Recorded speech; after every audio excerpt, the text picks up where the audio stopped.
উনি তো ওনার একার সিদ্ধান্তে চলেন না, উনি একটা দল করেন, দলের একটা সিদ্ধান্তের ব্যাপার আছে, ওনার পরিবার আছে, সকলে মিলে ওনার কোনো কাজ তো বসে আছে ঠেকে আছে আমি দেখছি না। তারেক রহমান যে কাজ করেন, দলকে যে দীর্ঘদিন এত বছর উনি ওখানে বসে ধৈর্য নিয়ে মানে এত সহনশীলতা নিয়ে যে উনি সার্ভ করেছেন, ঐক্যবদ্ধ রেখেছেন, ইটস এ গ্রেট অ্যাচিভমেন্ট আমি মনে করি। আমি দেশে ইসলামিক ধারার রাজনৈতিক দল অসংখ্য আছে, শুধু জামাত ইসলাম না।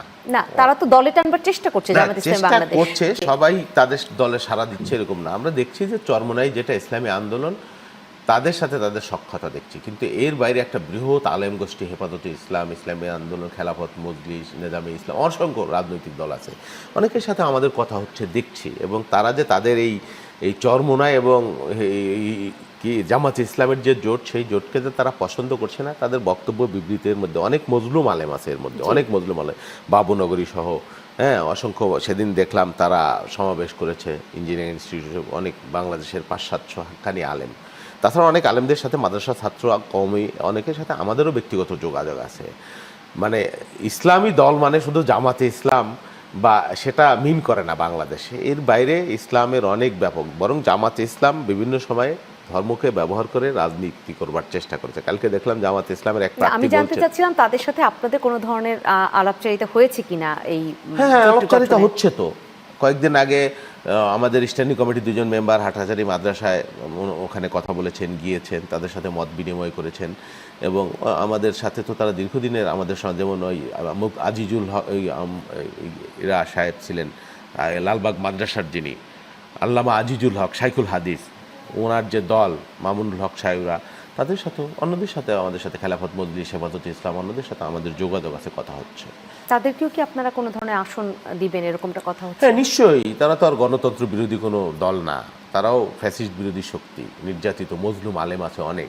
তারা যোগাযোগ যদি, তারা যদি আগ্রহ প্রকাশ করে, আমি মনে করি যে আমাদের দলের পক্ষ থেকে পজিটিভলি তাদেরকে অন করা হবে। জি, এই দেশের রাজনীতিতে, বিশেষ করে বিএনপির রাজনীতিতে সবসময় একটি প্রশ্ন অনেক বেশি উচ্চারিত হয়, সেটা হচ্ছে তারেক রহমান বিদেশ থেকে কেন সবকিছু নির্দেশনা দিচ্ছেন, এখনো কেন দেশে আসছেন না? সেই জায়গাটা আসলে দেশে আসবার কি কোনো প্রতিবন্ধকতা বিএনপি সবসময় দেখছে? এটা মিলিয়ন ডলারের কোশ্চেন, অনেকবার এটা নিয়ে কথা হয়েছে। তারেক রহমান তো একটা দলের এই চেয়ারপারসন। প্রশ্ন আমরাও অনেকবার করেছি, কিন্তু আসলে সেরকম কোনো উত্তর না, আমরা এটা পাচ্ছি উনি না। হয়তো বলবেন কি কারণে, অনেকগুলো পার্শ্ব প্রতিক্রিয়া, প্রেক্ষাপট থাকতে পারে। আমি যেটা, আমার যেটা এক্সপেকটেশন, আমি যতটুকু জানি আমাদের দলের পক্ষ থেকে তাকে আসতে বলা হচ্ছে না।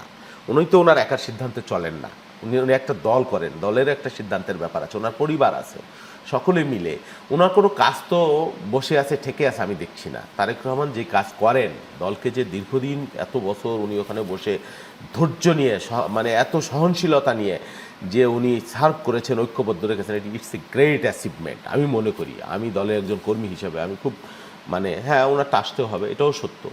আমি আশা করি উনি তাড়াতাড়ি চলে আসবেন। এখানে নানান ধরনের পাশে, ধরেন তারেক রহমান যদি আসে, অনেকগুলো ইস্যু আছে এখানে। একটা ঢাকায় একটা, মানে একটা প্যারালাল গভর্নমেন্টের মতো একটা ব্যাপার যদি হয়ে যায়, সেটাই গভর্নমেন্টের জন্য একটা, তাদের সরকার চালনা টালনা, এগুলো একটা ব্যাপার হয়তো থেকে থাকতে পারে। আর একটা ইস্যু আছে, উনি তো ওনার নিরাপত্তাজনিত একটা ব্যাপার, এই সরকারের পক্ষ থেকে কতটুকু নিরাপত্তা দিতে পারবে তাকে বা দিবে, সেই বিষয়গুলো গুরুত্ব। তারেক রহমান অনেকেই মনে করেন যে উনি নেক্সট প্রাইম মিনিস্টার, কেউ কেউ বলেন, অনেকে মনে করছেন যদি আল্লাহ ভোট হয়, মানুষ যদি ভোট দেয়, হতে পারেন উনি আগামী দিনের প্রধানমন্ত্রী।